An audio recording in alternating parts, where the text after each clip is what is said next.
આજનું સત્ર જ આપણું આખું કંઈક વૈશિષ્ટ સત્ર છે, જે ઉર્જાશીલ ઉર્મિશીલ યુવા વક્તાઓ કથા જગતને કંઈક વૈશિષ્ટ આપવા માટે થનગને છે.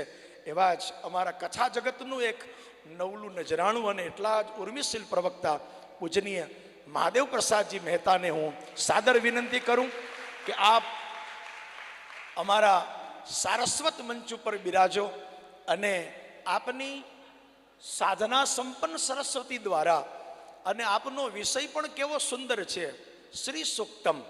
તો શ્રી શબ્દના જેટલા અર્થ કરીએ એટલા ઓછા એ અર્થ સાથે. પહેલી વસ્તુ તો એ છે, સૌથી મોટી શ્રી પ્રદાયની તો ભગવાનની કથા જ છે, શ્રવણ મંગલમ શ્રીમદાતતમ. તો એ શ્રીમને પ્રદાયન કરનારી આ કથા અને એ શ્રી સુક્તના વિષય સાથે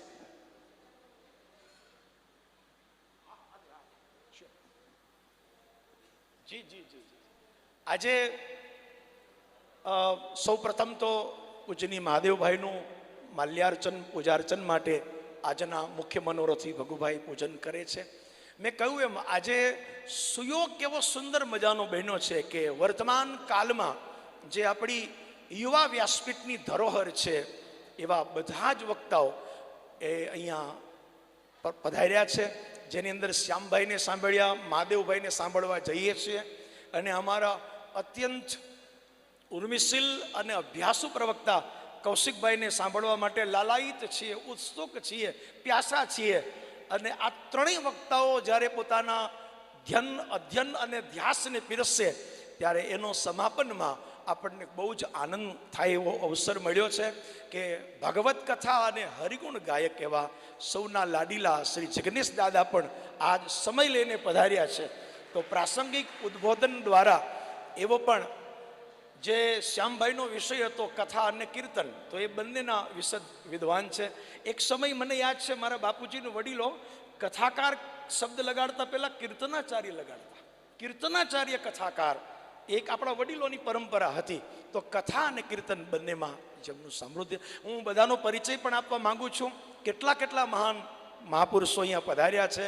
નવલશંકર દાદા, અમારા રમેશ દાદા, અશોકભાઈ, હમણાં જ મીરાબેન પધાર્યા, જે યુવા વક્તાઓના એક ઉર્મિશીલ, એમનું 25 તારીખે વ્યાખ્યાન છે, પણ આજના સમારંભે એ પણ પધાર્યા. અને કેટલી બધી યુવા ધરોહર, આમાં કોના નામ લઉં ને કોના ન લઉં, જે બધા જ હું બધાનો પરિચય આપવા ઈચ્છું છું, પણ એ ફરી આપીશ. પણ અત્યારે તો મહાદેવ ગાથાને, મહાદેવ ગીરાને મહાદેવ મુખથી, કારણ કે એ ડબલ એમ છે, મહાદેવ મહેતા, અને વિટામિન એમ વગર બધું નકામું છે. તો એવા અમારા મહાદેવભાઈ શ્રી સુક્તમના, અને એ તો સાક્ષાત વેદના ઉપાસક વેદ્ય પુરુષ છે અને બ્રહ્મ સમાજનું યુવા ગૌરવ છે. એવા મહાદેવભાઈને સદૈન્ય પ્રાર્થના કરું, આપ સારસ્વત મંચ ઉપરથી રસધારાપૂર્વક અમને નવડાવો અને અમે સ્નાત સુચિર અને અલંકૃત બનીએ એવી પ્રાર્થના સાથે પૂજ્ય મહાદેવભાઈ મહેતા, સોમનાથ.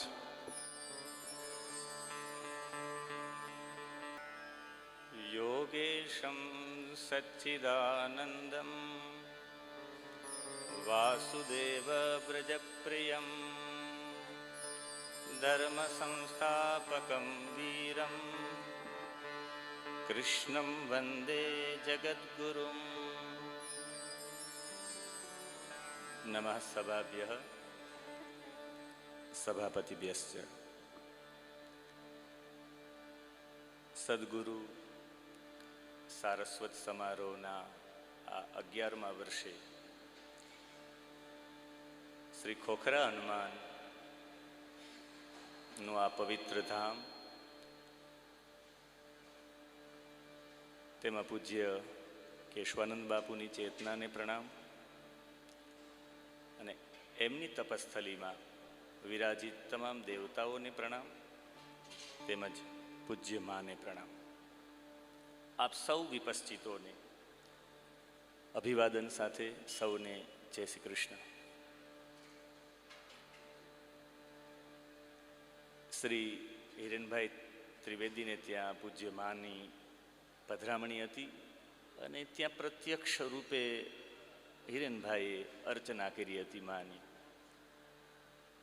અને એ સમયે જ મને વિચાર આવી ગયો, માની અર્ચના, એમાં પણ શ્રીયંત્રની અર્ચના થતી હતી, માની પ્રત્યક્ષ અર્ચના થતી હતી. એ સમયે જ મને વિચાર આવી ગયો કે આ વખતે સારસ્વત સમારોહમાં શ્રી સુક્તમ દ્વારા મારી વાણીને પવિત્ર કરીશ. જેવી રીતે શ્યામભાઈ ભાગવતના સ્વાધ્યાય છે, હું વેદનો સ્વાધ્યાય છું. હું કથા કરું છું બધી, પણ મને વેદ પ્રત્યેની ગિર્ણ ગોષ્ઠીમાં પણ મેં ઉર્ક ચમે સુનેતા ચમે એ મંત્ર ઉપર, પૂર્વમાં સાંદીપનીમાં પણ ઐલ ગીતમ એ વેદ અંતર્ગતનું છે. એટલે વેદની ઋચાઓ અને એમના શ્લોકો 18 શ્લોકો અને 18 ઋચાઓ સાથે એ મેં પ્રસ્તુત કર્યું હતું. મેં લગભગ શ્રી સુક્તમ માટે આટલા બધા ભાષ્યકારોને વાંચ્યા છે.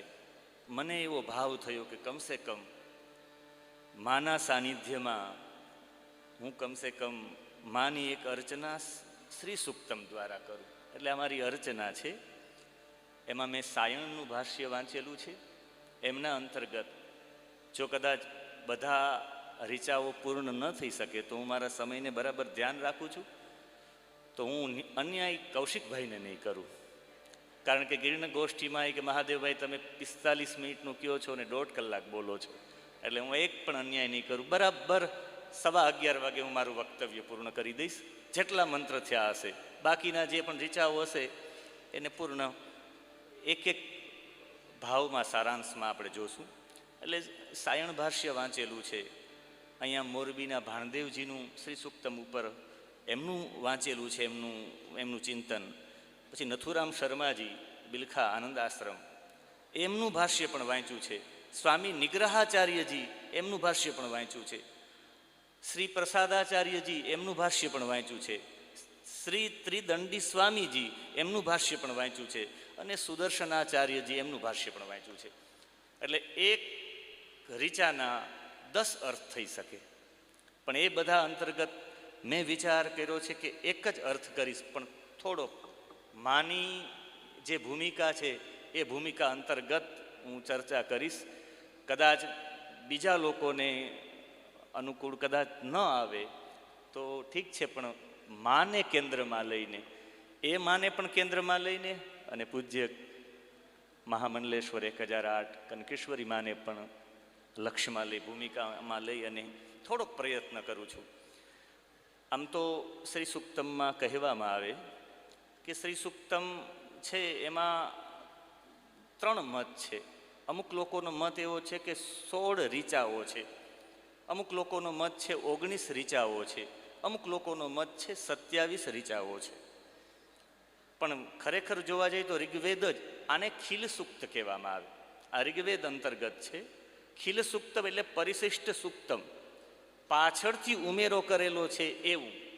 અને સાતવલેકરજીને વાંચ્યા તો એમનું કહેવાનું છે કે ઋગ્વેદમાં આવા ખીલ સૂક્તો 36 છે જે પાછળથી વિશેષતા લાગીને ઉમેરવામાં આવ્યા છે, અથવા ઋષિઓને પાછળથી મંત્રના દર્શન થયા અને પછી પાછળથી ઉમેરવામાં આવ્યા છે. એવા ટોટલ 36 ખીલ સૂક્તો છે. એમાંનું એક સૂક્ત એટલે શ્રી સુક્તમ. ઋગ્વેદ પોતે કહે છે કે આમાં 16 ઋચા પણ નથી, 19 પણ નથી અને 27 પણ નથી. છેલ્લો મંત્ર લઈ લઈએ આપણે તો શ્રિય પંચદશર ચંચ શ્રી કામ સતતં જપેત. 15 જ ઋચાઓ છે. છેલ્લી ઋચા તો ફલશ્રુતિ છે. અને સૌભાગ્ય લક્ષ્મી ઉપનિષદ એટલે સૌભાગ્ય લક્ષ્મી નામનું ઉપનિષદ છે. એ ઉપનિષદ પણ કહે છે અથ 15 રેગ આત્મકસ્ય શ્રી સુક્તસ્ય. એટલે 15 ઋગ 15 ઋચાઓ છે. એટલે આપણે અહીંયા નિશ્ચિત કરી લેવું જોઈએ કે શ્રી સુક્તમની 15 ઋચાઓ છે. એમનાથી પણ આગળ જઈએ તો હિરણ્ય વર્ણામથી લઈ અને તામમાં આ વહ 15 ઋચાઓ થાય, શ્રી સુક્તમ પૂર્ણ થાય. હવે શ્રી સુક્તમના 3 પદોથી આ શબ્દ બન્યો છે. 3 પદોમાં સૌથી પહેલું પદ છે શ્રી, સુ અને ઉક્તમ. આ 3 પદથી શ્રી સુક્તમ શબ્દ બન્યો છે. આમ તો શ્રીંચ સેવાયામ, શ્રીંચ હિંસાયામ, શ્રીંચ શ્રવણે, શ્રીંચ વિસ્તારે. આ શ્રીનો પ્રયોગ સેવા માટે, વિસ્તાર માટે, હિંસા માટે, શ્રવણ માટે પણ થાય છે. આજે શ્રાવણ માસ છે એટલે શ્રીંચ શ્રવણે એમ પણ કહી શકાય. અને એક શ્રીંચ સેવાયામ એક અર્થ, એક વ્યુત્પત્તિ શ્રવણે એમ પણ કહી શકાય, અને એક શ્રિંચ સેવાયામ, એક અર્થ, એક વ્યુત્પત્તિ એ થાય શ્રયતી હરિમ સા શ્રી, એક અર્થ થાય જે પરબ્રહ્મ પરમાત્મા શ્રી હરિની સેવા કરે છે એને શ્રી કહેવાય. એક અર્થ થાય છે શ્રીયતે જનૈહિ સા શ્રી, ધર્મ, અર્થ, કામ અને મોક્ષ, ચારે ચાર પુરુષાર્થ માટે બધા લોકો જેની સેવા કરે છે, બધા લોકો દ્વારા જે સેવિત છે એને શ્રી કહેવાય. એટલે શ્રીના અહીંયા બે અર્થ થાય. પરબ્રહ્મ પરમાત્મા શ્રી હરિની સેવામાં છે, શ્રયતી હરિમ સા શ્રી, અને એક શ્રીયતે જનૈહિ સા શ્રી, બધા લોકો સાથે મળીને ચારે પુરુષાર્થ માટે જેને સેવે છે, જે બધાની સેવિતા છે, એનું નામ છે શ્રી. બીજો અહીંયા સુ પદ છે, સુ શબ્દ છે. આમ તો ઉપસર્ગાહ ક્રિયા યોગે, લઘુ સિદ્ધાંત કૌમુદીમાં આપણે બધા ભણી ગયા, અને છાત્રો ઋષિકુમારો ભણતા પણ હશે. પ્ર, પરા, અપ, સમ, અનુ, અવ, નિસ, નિર, દુસ, દૂર, વી, આંગ, ની, અધિ, પ્રતિ, આ બધા ઉપસર્ગો લાગે. કોઈ પણ ક્રિયાને બતાવી, જેવી રીતે હરતી છે, આ ધાતુ છે, પણ એમાં તમે પ્ર ઉપસર્ગ લગાડજો, પ્રહરતી થઈ જાય. જેવી રીતે કરોતી છે, તો એમાં અપ ઉપસર્ગ લાગીએ તો અપકરોતી, બુરાઈ, એમ થઈ જાય છે. જેવી રીતે ગૃહણાતી, પણ આગળ સમ ઉપસર્ગ લાગે તો સંગ્રહણાતી થાય. ભવતી, આગળ અનુ ઉપસર્ગ લાગે તો અનુભવતી, એવું થઈ જાય છે. કાલે જ પૂજ્ય નવલશંકર દાદાજીએ સુભાષિતાની એવો વિષય લીધો હતો, એમનો હતો. તો એ સુભાષિતમાં પણ સુ ઉપસર્ગ છે. સુભાષિતમ ઇતિ સુભાષિતમ, સુષ્ઠુ ભાષિતમ ઇતિ સુભાષિતમ. તો એ સુભાષિતમમાં પણ આગળ ઉપસર્ગ છે. સુશિક્ષક પણ આવી શકે. આપણે સ્વાગતમ શબ્દ કહીએ ને, એમાં સુસ્વાગતમ શબ્દ ખોટો બને છે. આગતમ એમ ન થાય, સુઆગતમ ઇતિ સ્વાગતમ. સુસ્વાગતમ શબ્દ ન બને સંસ્કૃતના વ્યાકરણ પ્રમાણે, ખાલી સ્વાગતમ બને. એટલે સુકૃત, સુભાષિતમ, સ્વાગતમ, સુશિક્ષક, આ બધામાં આગળ સુ ઉપસર્ગ છે. અહીં ઉપસર્ગ છે વિશેષ ક્રિયા માટે વપરાણો છે. શ્રી પછી સુ અને પછી ઉક્તમ, અદાદિ પઠિત વચ પરિભાષણે, એનાથી શબ્દ બન્યો છે ઉક્તમ. એટલે સુષ્ટુ ઉક્તમ, અને સુ અને ઉ બને અક સવર્ણે દીર્ઘ, એટલે ઓલો સુ છે ને પાછળનો ઉક્તમ વાળો, એ સુ ને ઉ બે ભેગા થયા એટલે સુ દીર્ઘ બની ગયો. શ્રી સુક્તમ શબ્દ આમ બને છે. એટલે શ્રી સુક્તમનો અર્થ એ થાય પરબ્રહ્મ પરમાત્મા શ્રી હરિની સેવા કરવા વાળા ભગવતીના વૈભવનું પ્રતિપાદન કરતું વેદ વચન, એટલે શ્રી સુક્તમ. મા ભગવતી યાદ્ય શક્તિ, જેની બધા લોકો જેને સેવે છે ચારે પુરુષાર્થ માટે, એના વૈભવનું પ્રતિપાદન કરતું વેદ વચન, એટલે શ્રી સુક્તમ. અને આજે શ્રી સુક્તમનો અહીંયા પાઠ પણ થયો છે. મારે વિશેષ એમાં વ્યાખ્યા ન કરતા મારે 20 મિનિટ જ લેવી છે. કૌશિકભાઈને હું, અને સમય હશે તો 30 મિનિટ લઈશ, વધારે આપની ઈચ્છા હોય તો 40 મિનિટ લઈશ. કૌશિકભાઈ, પહેલો વહેલો મંત્રની રીચાનો, ઋગ્વેદનો આ મંત્ર છે. પહેલી જ રીચા છે, ઓમ હિરણ્યવર્ણામ હરિણીમ સુવર્ણ રજતસ્રજામ ચંદ્રામ હિરણમયીમ લક્ષ્મીમ જાતવેદો મઆવહ. આ પહેલી રીચા છે, પણ હું અલગ રીતે રજૂ કરવા માંગુ છું. સામાન્ય અર્થ બધા લોકો જાણે છે, એટલે સામાન્ય અર્થમાં નહીં પ્રવેશ કરું, કારણ કે સમય અભાવના કારણે. સૌથી પહેલા એનો અન્વય કરીએ તો જાતવેદ હિરણ્યવર્ણામ હરિણીમ સુવર્ણ રજતસ્રજામ ચંદ્રામ હિરણમયીમ લક્ષ્મીમ મ આવહ. આમાં સ્પષ્ટ થાય છે કે લક્ષ્મીજી માટેના 5 વિશેષણો છે. હિરણ્યવર્ણામ હરિણીમ સુવર્ણ રજતસ્રજામ ચંદ્રામ અને હિરણમયીમ, આ 5 વિશેષણો લક્ષ્મી માટે છે.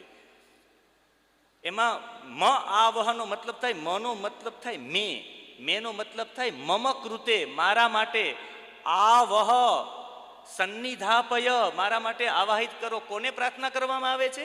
જાતવેદ. જાતવેદ એટલે અગ્નિ. આમનો મતલબ થાય ઋષિઓ જ્યારે યજ્ઞ કરતા હશે ને, ત્યારે આ મંત્રો એના મસ્તકમાં આવ્યા હશે. અને આ જેટલા પણ મંત્રો છે બધાના આ 15 રીચાના ઋષિઓ અલગ અલગ છે. પેલા બે રીચાઓ છે એના ઋષિઓ છે ચિકલિત અને કરદમ, આગળ વશિષ્ઠ, આગળ વિષ્ણુ, એમ અલગ અલગ બધાના ઋષિઓ છે. આ ઋષિઓને ધ્યાનમાં આવ્યા છે, જાત વેદ એટલે અગ્નિ પાસે બેસેલા હશે ને અગ્નિને પ્રાર્થના કરી હશે. જો અગ્નિ જાત વેદનો એક અર્થ થાય સ્વતઃ સિદ્ધમ. જાતમ વેદો ધનમ યસ્માત, જાતમ વેદો કર્મફલમ યસ્માત. આમ જોવા જઈએ તો અગ્નિ માટેના 33 નામો છે અમરકોશમાં, અગ્નિ માટે ખાલી. જોવા જઈએ તો અગ્નિ, વૈશ્વાનર, વહની, વિતિહોત્ર, ધનંજય, કૃપિટયોની, જ્વલન, તનૂનપાત, કૃષ્ણ વર્તમા, શિખાવાન, આ બધા અગ્નિના નામ છે. 33 નામ અમરકોશમાં છે. અમરકોશનો તો એક શ્લોક પણ બહુ પ્રસિદ્ધ છે. રોહિતાશ્વો વાયુ સખ શિખાવાના શુશુક્ષણી હિરણ્યરેતા હુતભૂ દહનો હવ્યવાહન. આ આશુ શુ ક્ષણી, દહન, વાયુ સખા, રોહિતાશ્વ, આ બધા નામ છે અગ્નિના. પણ અહીં અગ્નિના એ બધા નામોની ચર્ચા નથી કરી. અહીંયા જે જાત વેદ નામ છે એ સંપૂર્ણ નામ વૈદિક નામ છે. વેદોમાં 1000 નામ છે અગ્નિના, 1000 નામ. એમાં હરિશ્મશ્રુ, હરિનો મતલબ થાય સુવર્ણ, સોનેરી જેને મૂછો છે, અગ્નિનું એક નામ હરિશ્મશ્રુ છે. એક નામ છે હિરણ્યદંત, સોનાના જેને દાંતો છે, એ અગ્નિનું નામ છે હિરણ્યદંત. એક નામ છે અયોદંષ્ટ, એક નામ છે શુચિદંત, એક નામ છે ઘૃતમુખ, એક નામ છે તિગ્મ જંભ, એકદમ તીક્ષ્ણ દાઢોવાળા, એને પણ તિગ્મ જંભ કહેવાય. પણ અહીંયા અગ્નિ તરીકેનો નિરુક્તમાં એની વ્યાખ્યા છે, મહાભારતમાં પણ એની વ્યાખ્યા છે. અહીંયા જાત વેદ શબ્દ એવા માટે વાપરવા, યદવા જાતાની સર્વાણી કારણેત્વને વિદંતી યમ ઇતિ. જે બધાને જાણે છે એને જાત વેદ કહેવાય, જે બધા લોકોને જાણે છે. એટલે મને એવું લાગે લગ્નમાં સાક્ષી રૂપે અગ્નિને એવા માટે રાખવામાં આવે, એ બધાને જાણે છે, આ કેવો છે, આ કેમ છે, બધાને જાણે છે. એક પણ સંસ્કાર એવો નથી જે સંસ્કારમાં અગ્નિ ન હોય. એવા માટે કે અગ્નિ બધાને જાણે છે. એ બધાને જાણે છે એટલે ઋષિ પ્રાર્થના કરે છે કે હું તારી પાસે માગું છું, તું મને જાણે છે, એટલે મારી આ પ્રાર્થના છે. શું પ્રાર્થના છે? મારે સામાન્ય લક્ષ્મી નથી જોતી. માતાજી અહીંયા ભૂમિકા ચેતનાની ભૂમિકા માટે આવાહન કર્યું છે. અહીંયા સામાન્ય આવાહન નથી, લક્ષ્મી માટેનું આવાહન જ નથી. એ પરમ ચેતના ભાગવતી ચેતના માટે ઋષિ આવાહન કરે છે. મને એ પરમ ભાગવતી ચેતના જોઈએ છે. હું પ્રાર્થના કોને કરું? અગ્નિન દૂતમ પુરો દધે અવ્યવાહમ ઉપબ્રુવે.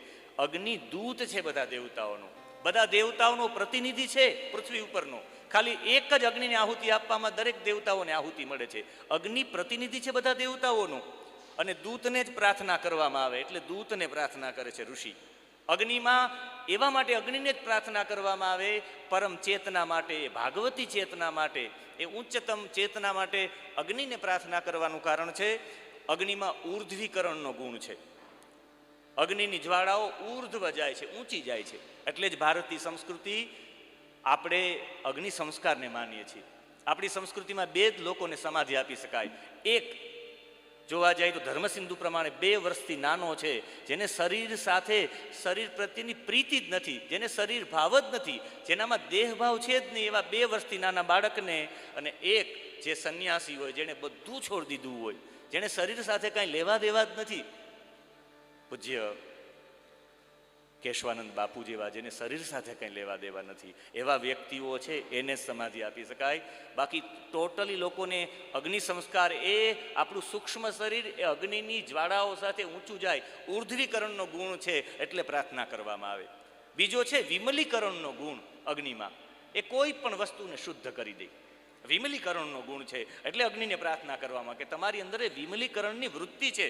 અને ત્રીજું સૂક્ષ્માતિ સૂક્ષ્મકરણમ, અગ્નિમાં કોઈ પણ વસ્તુને અતિ સૂક્ષ્મ કરવાની સૌથી મોટી શક્તિ છે. આપણે તલનો હોમ કરીએ યજ્ઞમાં, તો તલનો હોમ કરવાથી તલનો નાશ નથી થતો, પણ તલનું સૂક્ષ્મ અતિ સૂક્ષ્મકરણ થઈ જાય છે, અતિ સૂક્ષ્મ બની જાય છે. અને તલ છે એમાંથી 70% તલમાં ઓઝોન હોય છે, સીધું ઓઝોનનું સ્તર ઊંચું. સૂક્ષ્માતિ સૂક્ષ્મકરણ હોય છે એટલે પ્રાર્થના કરવામાં આવે છે, જાત વેદ હે અગ્નિ, એમ કરીને પ્રાર્થના કરવામાં આવે છે. હવે સીધા આ 5 વિશેષણો સમજી લઈએ, જેના કારણે ખબર પડી જાય કે પરમ ચેતનાનું જ આવાહન છે. બીજા કોઈનું આવાહન નહીં. આમ તો જોવા જાય તો હિરણ્ય વર્ણામ હરિણીમ, હિરણ્ય વર્ણામ, હિરણ્યનો અર્થ થતા મને બે હિરણભાઈ યાદ આવે, અને બંને હિરણભાઈનો અર્થ આના પ્રમાણે કરી શકાય, નિરુક્ત પ્રમાણે. હિ શબ્દસ્ય હનન અસ્ય અર્થ. હિ શબ્દનો અર્થ થાય હનન, હનન કરી નાખવું. હિ શબ્દનો અર્થ એકાક્ષરી કોષમાં હિનો અર્થ થાય હનન. જે હનન કરી નાખે બધાનું, કોનું હનન કરી નાખે એના માટેની એક વ્યુત્પત્તિ આપી છે, અને નિગ્રહાચાર્યજીએ આ વ્યુત્પત્તિ આપી છે. સૂર્યા ચંદ્રમસોર મધ્યે સ્થિતા સુષુમ્ના ભાવેન અવિચ્છિન્ન ધારયા ભ્રમરીવન નાદયત નિમિષ ઉન્મેષ વિક્ષેપાદ એવ રણે શત્રુન જહાદી તસ્માદ હિરણ્યા. હવે હું બધામાં વ્યાખ્યા એવા માટે નહીં કરું કે તમને લાંબી લાગશે વ્યાખ્યા, પણ આનો એક જ અર્થ કરી દઉં કે સૂર્ય અને ચંદ્ર બેની વચ્ચેમાં જે સુષુમ્ના નાડી છે, અને સુષુમ્ના નાડી દ્વારા બીજા બધા દોષો આપણા હટી જાય. આપણે એમ થાય કે આ નાડી ચેતના નાડી દ્વારા ઉર્ધ્વ થાય છે. કેવી રીતે નાડી દ્વારા ઉર્ધ્વ થાય? આપણા શરીરમાં આમ જોવા જઈએ તો 72,000 નાડીઓ છે, અને 72,000 નાડીઓમાં બ્રહ્મ વૈવર્ત પુરાણમાંની ચર્ચા છે. જે લોકોને પોતાનો જે ચેતના છે ને ઉર્ધ્વ લઈ જવી હોય તો 16 નાડીઓનું ભેદન કરવું પડે. અને હમણાં હું કાલે બ્રહ્મ વૈવર્ત પુરાણ ઉપર બોલીને જ આવ્યો છું. બ્રહ્મ વૈવર્ત પુરાણમાં મને એક સૌથી જાણવાની વાત એ મળી છે કે આજે કોઈ પૂછે કે ભાઈ આપણા મમ્મીના પપ્પાને મામા જ કહેવાય, એ ક્યાં લખ્યું છે? કોઈ આપણે પૂછે કે આપણા ભાઈના દીકરાને ભત્રીજો જ કહેવાય, એ ક્યાં લખ્યું છે? બ્રહ્મ વૈવર્ત પુરાણના બ્રહ્મખંડમાં જાતિ નિર્ણયમાં આપેલું છે. એટલું બધું ઊંડું આપ્યું છે કે આજે આપણે પૌત્રના પુત્રને શું કહેવાય? આપણા પુત્રને પુત્ર કહીએ, એ પુત્રના પુત્ર હોય ને પૌત્ર કહીએ, એના પુત્ર હોય ને પ્રપૌત્ર કહીએ, પણ એના પછી હોય એને શું કહેવું? બ્રહ્મ વૈવર્ત પુરાણ કહે છે કે એને બાંધવ કહેવો. ત્યાં સુધીનું એમાં લખેલું છે. એમાં તો ત્યાં સુધી લખ્યું છે કે ભત્રીજાના પુત્ર, કાકા બાપાના ભાઈઓ હોય, એનો ભાઈ હોય ને એનો દીકરો હોય, ભત્રીજાને એને ભત્રીજો ન કહેવાય. આપણા સગા ભાઈનો દીકરો હોય તો જ ભત્રીજો કહેવાય. કાકા બાપાના ભાઈઓ હોય ને એનો દીકરો હોય એને ભત્રીજો નહીં, એને જ્ઞાતિ શબ્દ કરીને ઉલ્લેખ કરવામાં આવ્યો છે. એટલે મને યાદ આવ્યું કે વાલ્મીકી રામાયણમાં મંથરા માટે શબ્દ છે જ્ઞાતિ દાસી. કઈ છે એ કઈને એક દાસી આવો ઠપકો આપી શકે? સગા એના કુટુંબની દીકરી હતી એટલે કહી શકે મંથરા. જ્ઞાતિ દાસી એવો શબ્દ વાપરવામાં આવ્યો છે. મારે એમાં નથી જવું, પણ નાડીઓમાં ઈડા, પિંગલા, સુષુમ્ના, મેધા, પ્રાણધારિણી, આ બધી નાડીઓ છે. સર્વ પ્રાણ વહા, પુનર્જીવનકારિણી 16 નાડીઓ છે. અને આ નાડીઓની વિશેષતા એ છે, હું એવા માટે એટલો બધો આમાં ઊંડો ઉતરવા માગું છું કે 72,000 નાડીઓમાં 5 પ્રાણવાયુ છે. પ્રાણ, અપાન, વ્યાન, ઉદાન અને સમાન. એમાં 10 નાડી પ્રધાન છે. આપણે 3 જ નાડીને ઓળખીએ છીએ, ઈડા, પિંગલા અને સુષુમ્ના. પણ ગાંધારી, હસ્તજીહ્વા, પૂષા, યશસ્વિની, અલંબુષા, કુહુ અને શંખિની, આ બધી 10 જે નાડીઓ છે પ્રાણવાયુમાં સ્થિત છે. એ ઈડા છે. પછી એક બાજુ પિંગલા, વચ્ચે સુષુમ્ના છે. શરીરનો મેરુદંડ છે એની ડાબી બાજુ છે ઈડા છે, એની જમણી બાજુ પિંગલા છે, ને બરાબર વચ્ચે છે સુષુમ્ના છે. ડાબી આંખમાં ગાંધારી છે, જમણી આંખમાં હસ્તિજીહ્વા છે, ડાબા કાનમાં પૂષા નામની નાડી છે, જમણા કાનમાં અલંબુષા નામની નાડી છે. પછી મલમૂત્રના સ્થાનમાં કુહુ અને શંખિની. આ 10 દ્વાર છે. અને એ 10 દ્વારમાં આપણે ક્યારેક અનુભવ કરો, અત્યારે આમ નાકની આગળ હાથ રાખો, શ્વાસ બહાર કાઢો, આપને ખ્યાલ આવશે કઈ નાડી ચાલે છે. જે નાકમાંથી વધારે શ્વાસ આવતો હોય, શુક્લ પક્ષમાં પેલા 3 દિવસ શુક્લ પક્ષમાં એકમ, બીજ અને ત્રીજમાં તમે અનુભવ કરો તો તમારી ચંદ્ર નાડી ચાલતી હોય. એના પછીના 3 દિવસમાં સૂર્ય નાડી. જાગો એની સાથે, એટલે તો બ્રહ્મ મુહૂર્તમાં જાગવાની પદ્ધતિ છે, ત્યારે સુષુમ્ના ચાલતી હોય. મારે મૂળ વાત એક એવી છે કે જે નાડી છે એ નાડીમાં જે ચેતના પ્રવેશે, અને એ ચેતના પ્રવેશે એ પ્રવેશવાવાળી છે કે જે ચેતના દ્વારા હિરણ્ય વર્ણામ હરિણીમ. અહીંયા મારે હિરણ્ય વર્ણામનો અર્થ આની સાથે જોડવો છે. બહુ ઊંડાણવાળો છે, પણ એક અર્થ કરીશ કે જે સુષુમ્ના નાડીના માધ્યમથી અંદર રહેલા તમામ શત્રુનો નાશ કરી દે. જ્યારે એ ચેતના ઉર્ધ્વ થાય, અને એ ચેતના ઉર્ધ્વ થાય એટલે માણસને ખ્યાલ આવવા માંડે કે મારી ચેતના ઉર્ધ્વ થઈ છે, મારી ચેતના ઊંચી જાય છે. અને એનું પહેલું ઉદાહરણ છે કે માણસની ચેતના જન્મે ત્યારે મૂલાધાર ચક્રમાં હોય છે, જેને આપણે ઉર્જા કહીએ છીએ. અને એ ઉર્જામાં માણસની મૂલાધાર ચક્રમાં ઉર્જા છે એ ખબર કેવી રીતે પડે? એના લક્ષણો છે બહારથી. જેની ઉર્જા મૂલાધાર ચક્રમાં હોય એને બે જ વસ્તુ ગમે, ભોગ અને નિદ્રા. સૂતો રહીને જમે રાખે, સૂતો રહીને જમે રાખે, આ બે કામ કરે સમજવાનું એની ઉર્જા મૂલાધાર ચક્રમાં જ છે. અને એવું પ્રત્યક્ષ ઉદાહરણ છે નાનું બાળક.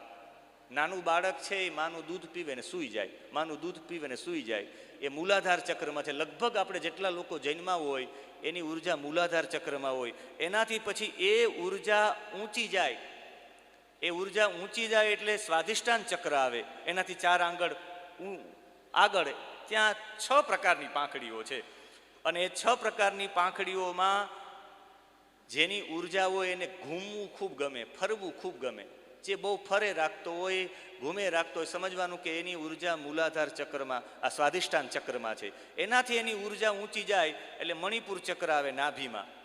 જે સૌથી મોટો કર્મયોગી હોય એને કર્મ પ્રત્યે ખૂબ ગમે, કર્મ કરવું ગમે, કર્મમાં 1 મિનિટ પણ મોડો ન પહોંચે. કર્મનિષ્ઠ વ્યક્તિ હોય એની ઉર્જા મણિપુર ચક્રમાં હોય. એનાથી આગળ અનાહત ચક્ર એટલે હૃદય પાસે, અને હૃદય પાસે અનાહત ચક્રમાં ઉર્જા પહોંચે એટલે એ નિર્માણ કરનારો થાય, ચિત્રકાર બને, એ સર્જનશીલ વ્યક્તિ બને, એની પ્રેમની સંવેદનાઓ નીકળે, એ સર્વોનો પ્રિય બની જાય. એ બોલે તો એ આપણે એમ થાય કે કેટલું મીઠું બોલે.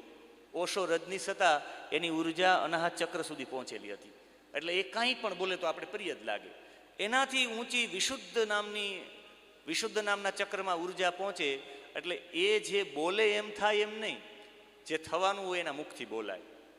ને એના પછી અહીંયા આજ્ઞા ચક્રમાં જ્યારે ઉર્જા પહોંચે, આજ્ઞા ચક્રમાં ઉર્જા પહોંચે ત્યારે એકદમ પ્રકાશ થઈ જાય. અહીંયા સુધી ઉર્જા પહોંચાડવાવાળી જે સૂર્ય ચંદ્ર ને બેયની વચ્ચે સુષુમ્ના નાડી થઈને જે ઉપર જાય છે, જે બધા શત્રુનો નાશ કરી દે છે, એવી જે પરમ ચેતના છે, ચેતના જાગૃત થાય ને ઊંચી આવે એટલે બીજી બધી વસ્તુઓ તમને નડે નહીં. આપણે એમ થાય કે કાલિદાસને જ્ઞાન થઈ ગયું માં ભગવતીની કૃપાથી સેકન્ડના 6 ભાગમાં, એનાથી પછી અંગુલીમાલ છે ને સેકન્ડના 6 ભાગમાં બુદ્ધે જ્ઞાન આપી દીધું. તો આનો મતલબ એટલો જ થાય છે કે એની ચેતના છે, એની ચેતના ઉર્ધ્વ થઈ ગઈ છે.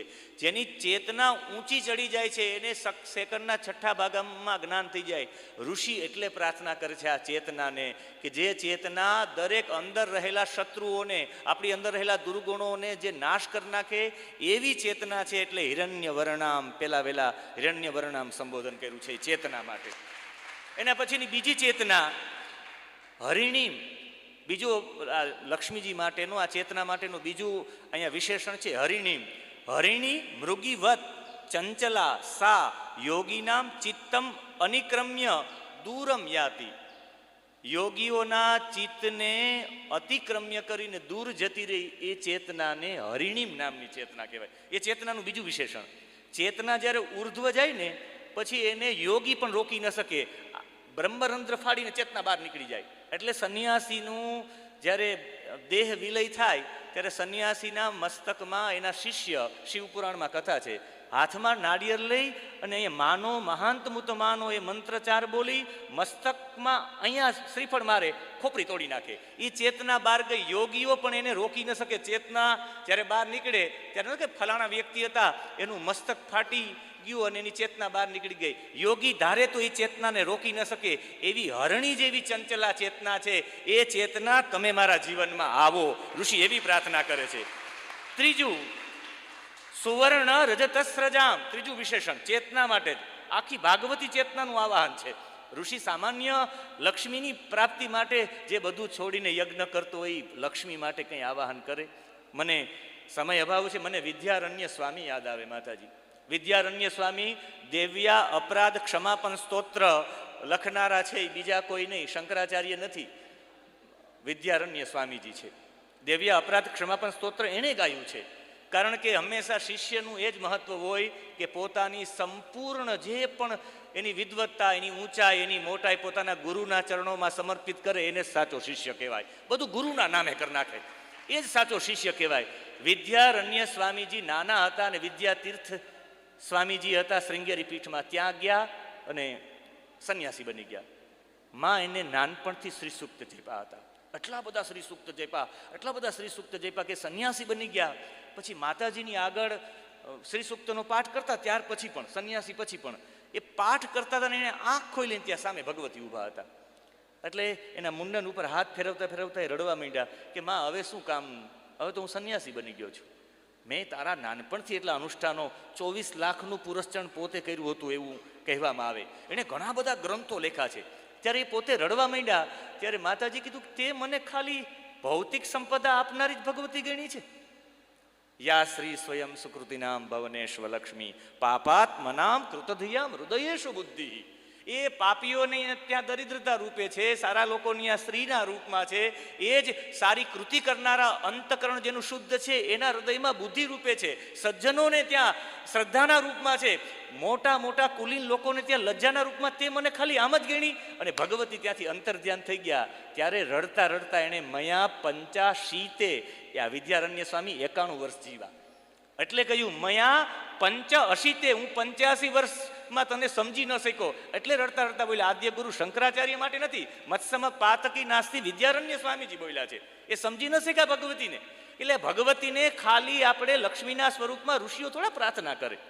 આખી વેદો છે એ વેદોના 3 અર્થ કરી શકાય.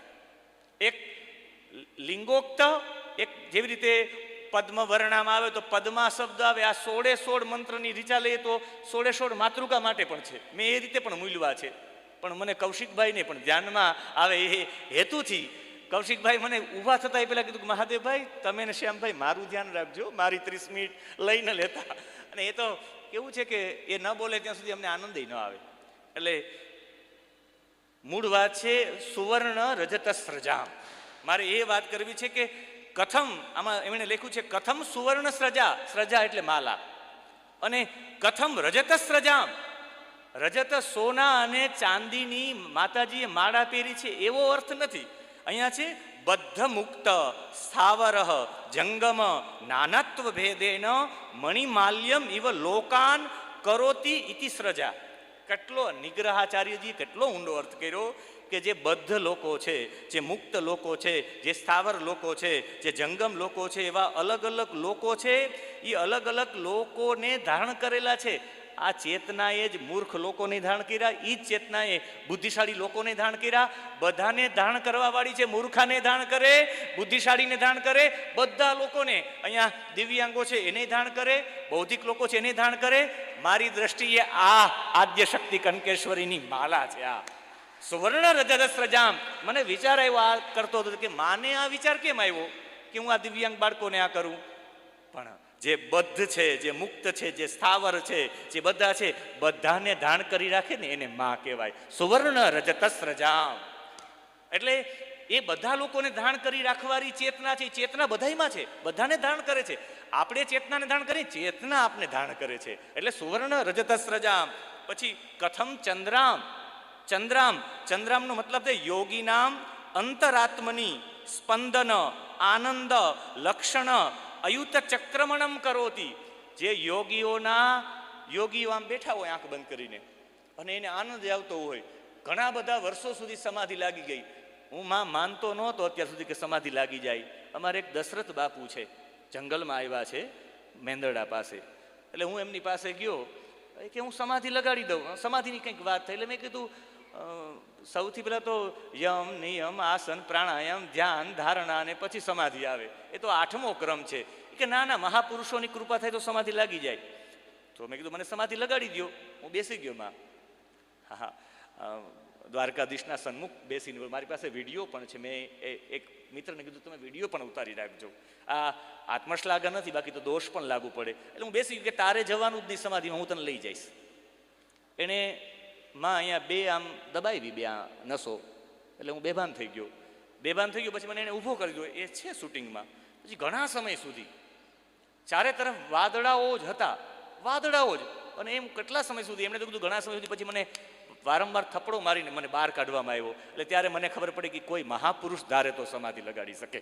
એના માટે કોઈ સ્પેશિયલ તમે યમ ને નિયમ ને આસન ને પ્રાણાયામ એટલે કાંઈ કરવાનું જ નહીં, સંતોના ચરણો પકડી લેવાના. એટલે મને એવું થાય કે મહાપુરુષોએ એક પણ ચોપડી ભણેલા નથી માતાજી. એક વખત એને સાંભળવા જેવા છે, એ તો કાંઈ નીકળતા નથી, પણ ખરેખર આપણે એમ થાય કે ખરેખર એને ગિરનારમાં, માતાજી એને બધું ગિરનારમાંથી જ પ્રાપ્ત કર્યું, એ ગિરનારમાં જ રહ્યા છે. મારે સમય થઈ ગયો છે, 5 મિનિટ લઈને મારી વાણીને વિરામ આપું. અહીંયા હિરણ્યમયીમ, એના પછીની હિરણ્યમયીમ ચંદ્રામ એટલે જે યોગીઓને અંદરથી આનંદ આપે. યોગીઓ સદા માટે આનંદમાં હોય કારણ કે એ ચેતનાને ઓળખી ગયા હોય છે. પછી હિરણ્યમયીમ, અહીંયા પાછું શબ્દ આવ્યો છે. અને એ જો જોવા જઈએ ને તો મણિપુર ચક્રમાં હિરણ્યમયીમ એટલે એકદમ સુવર્ણ આકારની ચેતના હોય છે. એ મણિપુર ચક્રમાં આવે એટલે સુવર્ણ આકારની ચેતના બની જાય. અહીંયા આવતા અહીંયા આવે ને ત્યારે આ ચેતના છે ને એ અતિ પ્રકાશિત હોય છે. એને આગળના મંત્રોમાં જ્વલંતીમ એમ કહ્યું છે. આર્દ્રામ જ્વલંતીમ તૃપ્તામ તર્પયંતીમ, એ જ્વલંતીમ શબ્દ છે એ અતિ તેજ આવી જાય. અહીંયા ચેતના પહોંચે ને એટલે અતિ તેજ આવી જાય ત્યારે લગભગ લોકો ગોથું મારી જાય. જ્યારે હિરણભાઈએ ઈશાવાસ્યોપનિષદથી શરૂઆત કરી, હિરણમયેન પાત્રેણ સત્યસ્યાપી હિત મુખમ, એ આ સોનાના પાત્રથી એ સત્યને ઢાંકેલું. સોનાનું પાત્ર એટલે બીજું કોઈ નહીં. અહીંયા પહોંચીએ ત્યારે એટલું બધું અંજવાળું થઈ જાય કે આપણે એમ થાય કે આપણે પહોંચી ગયા અંતિમ ગંતવ્ય સુધી, આના મારા સિવાય બીજું કોઈ નથી. આમ તેમ જ્યારે વિચારવા માંડીએ ને ત્યારે મોટા ભાગના લોકો અહીંયાથી અહીંયા સુધી ન પહોંચી શકે. અહીંયા સહસ્રાર ચક્ર છે, જેને પદ્મસ્થિતામ પદ્મવર્ણામ, અહીં પદ્મમાં બેસેલી, અહીં કમળ છે એમાં બેસેલી પદ્મવર્ણામ, એ પરમ ચેતનાને અહીંયા પહોંચાડવા માટે તો જીવન છે. અહીંયા પહોંચાડવા પહેલાં અહીંયાથી અહીંયાનો ક્રમ છે ને એને સવા બાપા ગગનગઢ રમવાને આવો એના માટે કહે છે. એના માટે સવા બાપાએ અંગૂઠો મરડીને પીયુંને જગાડી જાય. એ આ અંગૂઠો મરડી પ્રાણવાયુને મરડવો. અંગૂઠો એટલે પ્રાણને ઉર્ધ કરવાની પદ્ધતિ ભજનોમાં આપ્યા છે. મારે એમાં વિશેષ વાત ન કરતા પણ અહીંયાથી જ્યારે અહીંયા ચેતના અહીંયા આવી જાય, ઉર્જા અહીંયા આવી જાય ત્યારે પ્રકાશ એટલો થાય. અંધારું તમારું આવરણ હોય તો રસ્તો જડી શકે, પણ અંજવાળું તમારું આવરણ હોય તો એમાંથી માર્ગ નીકળી શકે નહીં. એટલે મોટા ભાગના સીડી ચડવામાં વાંધો ન આવે, પણ ઉતરવામાં 4 પગથિયા હોય ત્યારે જ ગોથું મારી જાય. જ્યારે અંજવાળું આવરણ બને ત્યારે માણસ સૌથી મોટી મુસીબતને, અને છેલ્લે લક્ષ્મી, અહીંયા લક્ષ્મીના 10 અર્થ છે. 10 અર્થમાં છે લયમ ઇતિ પ્રલયમ, સૃષ્ટિ સ્થિતિ પ્રલય ઘટના પરિવર્તન હેતુભૂતા તસ્માદેવ લક્ષ્મી. લક્ષ્મીની વ્યાખ્યા છે. અહીં સામાન્ય લક્ષ્મીની વાત નથી. જે પરિવર્તન કરાવવામાં, જે ચેતના દ્વારા કોઈ પણની સૃષ્ટિ, કોઈની ઉત્પત્તિ થઈ જાય, ચેતનાથી જ ઉત્પત્તિ થાય, ચેતનાથી જ કોઈનું પાલન થાય ને ચેતનાથી જ સંહાર થાય, એવી ચેતના બધાની ભૂમિકામાં છે. એવી ચેતનાને કહે મ એટલે મમ કૃતે એટલે મારા માટે. આ વહનો મતલબ થાય સન્નિધાપય. આપણે એમ થાય કે ચેતના અંદર છે, એને કંઈ લઈ આવ નથી. મતલબ છે શ્વાસ તરફ તમારું ને મારું ધ્યાન કેન્દ્રિત થાય. એ તો છે ચેતના અંદર પડેલી છે. માયા કેરી ગંભીર નિંદ્રા, ઊંઘ આવશે તો પીયું ભૂલાઈ જશે. આ સુરતાનો સંગ સીધો શબ્દ સાથે કરાવવાનો છે. એટલે અહીંયા એ પરમ ચેતનાને આખા મંત્રનો, આખા રીચાનો અર્થ જોઈએ તો જે બધાને જાણનારા છે એવા હે સર્વજ્ઞ, હે જાત વેદ, હે અગ્નિ, તમે બધાને જાણો છો. તમે અગ્નિ અમને તે ભાગવતી ચેતના તરફ અમારું ધ્યાન કેન્દ્રિત કરો. અમારું ધ્યાન છે હે અગ્નિદેવ, અમારું ધ્યાન તમે બધાને જાણના, અમારું ધ્યાન એ ફક્ત એ ભાગવતી ચેતના તરફ પ્રેરિત થાય, એના તરફ કેન્દ્રિત થાય. એ કેવી છે ભાગવતી ચેતના? એના માટેના 5 વિશેષણો છે. હિરણ્ય વર્ણામ, સુષુમ્ના નાડી દ્વારા જે અંદરના જે પણ દોષો છે ને દૂર કરે એવી પરમ ચેતના.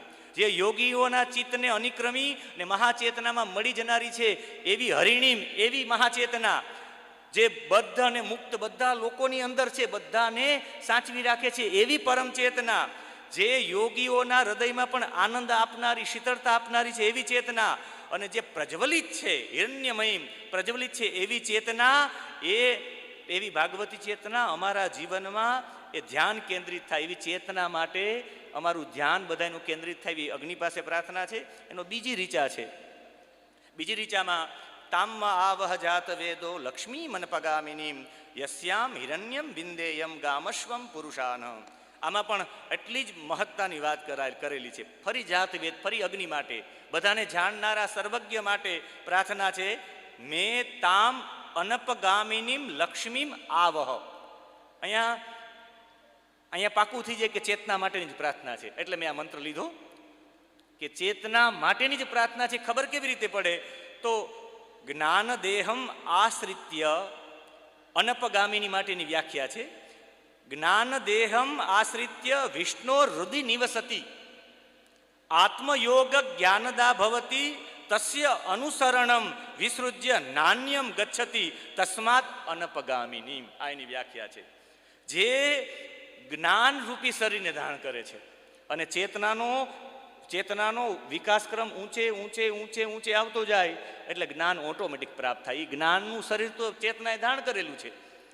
ભલે પૂજ્યા માના વિષયમાં હું એવું નહીં કહીશ, પણ કદાચને એનું આપણે અધ્યયન કરીને બોલીએ ને છેલ્લે અમે બધા બોલીશું પછી માં બોલશે, એ ત્યારે સમજો કે એ ચેતનાનો વિકાસક્રમ છે, એ ચેતના બોલે છે. બાકી અધ્યયન કરવાથી પણ મને અભય અને નિર્ભયની મેં વ્યાખ્યા મોબાઈલ દ્વારા સાંભળી, આવી શકું એમ ન હતો પણ સાંભળી કે અભયની નરેન્દ્રભાઈ પંડ્યાજીએ વ્યાખ્યા કરી કે નિર્ગતમ ભયમ યસ્માદ, તેમાંથી ભય નીકળી ગયો. પૂર્વમાં હતો ભય અને ન ભયમ ઇતિ અભયમ, જેને ભય જ નથી, પહેલાંય નહોતો, અત્યારે નથી, પછી પણ નથી.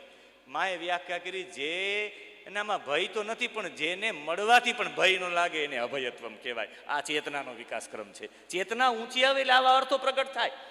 એટલે આ બધાને જ્ઞાન થઈ ગયું. સેકન્ડના છઠ્ઠા ભાગમાં એ અંગુલીય માલ હોય કે પછી આ જેસલ તોરલ હોય કે એ આખી ભૂમિકાઓમાં અહીંયા આપણે ખબર પડીએ જે જ્ઞાનનું શરીર ધારણ કરીને વિષ્ણુ હૃદય નિવસતી, વિષ્ણુના હૃદયમાં નિવાસ કરે, એનું વ્યાપકતામાં રહે, ચેતના વ્યાપકતામાં રહે. અહીંયા વ્યાપકતા સાથે વિષ્ણુ એટલે વ્યાપકતા, જે વ્યાપકતા સાથે રહે, એ વ્યાપકતા સાથે રહે એને અનપગામિની કહેવામાં આવે. આત્મયોગ જ્ઞાનદા ભવતી, આત્મા અને પરમાત્મા બંને એક છે એવું જ્ઞાન આપનારી છે એવી ચેતના. અને તસ્ય અનુસરણમ વિસૃજ્ય નાન્યમ ગચ્છતિ, જે ફક્ત ને ફક્ત એ ચેતના વ્યાપકતા જ્યાં હોય ત્યાં એ ચેતના જાય. એટલે પરમાત્માને છોડ્યા વિના જાય એવી ચેતના છે. એવી ચેતનાનું હું આવાહન કરું છું. શા માટે? તો આમાં હિરણ્યમ ગામમ અશ્વમ પુરુષાન વિંદેયમ, અહીંયા આપણે એક અર્થ કરીએ યોંતઃ પ્રવિશ્ય મમ વાચ મીમામ પ્રસુપ્તામ, એ શ્લોક છે એ આ રીચા સાથે બરાબર બંધ બેસે છે. કારણ કે ધ્રુવે પણ પ્રાર્થના કરી હતી કે મમ વાચમ ઇમામ પ્રસુપ્તામ સંજીવયતી, એ મારી સુતેલી વાણીની ચેતના આપનાર, એને ચૈતન્ય રૂપે પ્રગટ કરનાર એ ચેતના જ છે.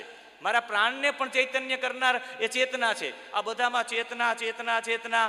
તો ગામનો મતલબ થાય વાણી, હિરણ્યમ, અને છેલ્લે આનો પણ મતલબ થાય, આખો આ મંત્ર છે એ પણ ચેતના માટે કહે કે એ ચેતના દ્વારા મને પુરુષાન, મને ખાલી પ્રાણ શક્તિ પ્રાપ્ત થાય નહીં, મને વાણી પ્રાપ્ત થાય એમ નહીં. અહીંયા ગામનો મતલબ થાય વાણી, અહીંયા અશ્વમનો મતલબ થાય પ્રાણ શક્તિ. આ બધાના વિશેષણો છે, પણ એ વ્યાખ્યા કરવા જઈશ તો એમ થશે કે પણ મને વાણી પ્રાપ્ત થાય, મને પ્રાણ શક્તિ પ્રાપ્ત થાય, એને ચેતના આપનારા પ્રાપ્ત થાય. અને છેલ્લે પુરુષાન, પુરુષાનનો મતલબ થાય વેદાહમેતમ પુરુષમ મહાંતમ, પુરુષમ એટલે પરમાત્મા. પુરુષ હે વે નારાયણો અકામયત, નારાયણ ઉપનિષદમાં પુરુષ એટલે નારાયણ.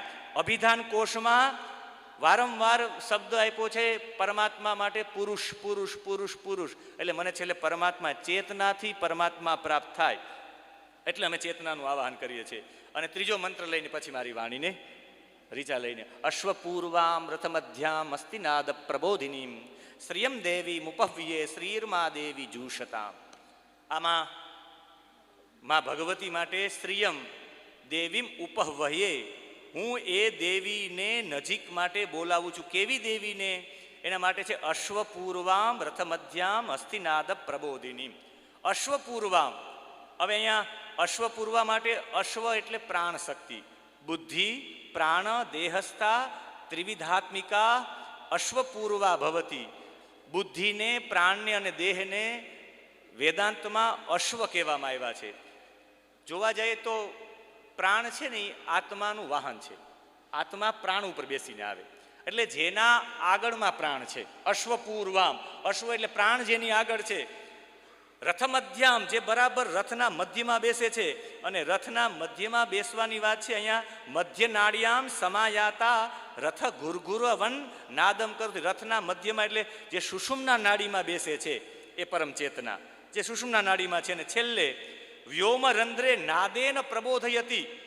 હસ્તીનાદ, અહીં હાથીનો નાદનો મતલબ થાય, આપણે શિવપુરાણમાં એક શ્લોક છે ઉમા સંહિતામાં, ઘોષમ કાશ્યમ તથા શૃંગમ ઘંટામ વીણાદિ વંશજાન દુંદુભીમ શંખ શબ્દમ તુ નવમમ મેઘ ગર્જિતમ. બ્રહ્મનાદ, નાદની પરંપરામાં જેનો નાદ ઊંચો જાય એને પેલા કેવું થાય, પેલા ઘોષનો અવાજ આવે. ઘોષ એટલે અહીં ઘોષના બે અર્થ થાય. એક સમુદ્રની અંદર આવતો અર્થ ગર્ગ સંહિતામાં છે, અધ્યાપી શ્રુયતે ઘોષો દ્વારવત્યા અર્ણવે હરે. એક નદીનો ઘોષ અને બીજો હાથીનો રાડો નાખતો અવાજ, એને પણ ઘોષ કહેવામાં આવે છે. એટલે જે પેલા વેલા તમને નાદની સ્થિતિ ઊંચી થવા માંડે ને, તમારી ચેતના ઉર્ધ્વ થવા માંડે એટલે તમને હાથીનો નાદ થવા માંડે છે. તમારી અંદર કાંસિયા વાગવા માંડે, તુરઈ વાગવા માંડે, ઘંટડીઓ વાગવા માંડે. એટલે મને એવું લાગે કે આપણે ઘોઘાબદરના દાસી જીવણે કીધું કે જણન જણન ઝંઝારણ વાગે એ દસમે દ્વારે અહીંયા ઘંટડીઓ વાગવા માંડે, એ નાદની સ્થિતિ છે. મારે વિશેષ નથી કહેવું, એવી ચેતના છે. એવી ચેતનાનું હું સેવન કરું એવી ભાવના છે. એવી ભાવના સાથે મારે આજના આ શ્રી સુક્તમમાં એટલું જ કહેવું, છેલ્લો સાર. અને એ સાર એ છે, શ્રી સુક્તમનો ભાવ એ થાય, અહીંયા કોઈ લક્ષ્મી માટે આવાહન નથી. એ પરમ ભગવદીય ચેતના, પરમ ભાગવતી ચેતના માટે એ ચેતનાને અમે ઓળખનારા બનીએ આવી ભાવના છે. આવી પરમ ચેતનાને ઓળખનારા આપણે સૌ પણ બનીએ એવી ભાવ સાથે.